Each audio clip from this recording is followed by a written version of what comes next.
Gagawin natin sa motion to dismiss. How do we deal with it? We are in plenary as a legislative body. We're not an impeachment court.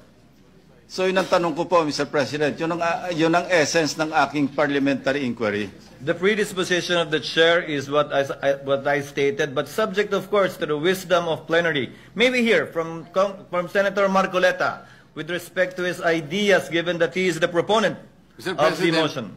It is true that the motion to dismiss is not part of our rules, but it is part of our rules po yung pagiging suppletory application po ng rules of court.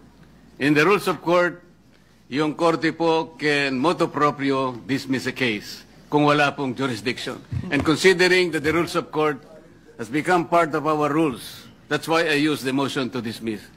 Pag wala pong jurisdiction, halimbawa, sa isang korte, collection case po ito, 5,000 pesos po yung pinal niya, dinismiss po ng court kahit hindi pa sumagot yung kalaban, Mr. President, kasi ang jurisdiction po ng korte hanggang 3,000 lang. Ganun po ibig sabihin nun. Minsan po, wala pong, hindi po verified yung complaint, dinismiss. Sa motu proprio, talagang dinidismiss. Paano po kaya kung sinabihan pa nga na the Senate didn't acquire jurisdiction over the case? Mas lalo po sigurong dapat nating panindigan na talagang i-dismiss na po natin, Mr. President.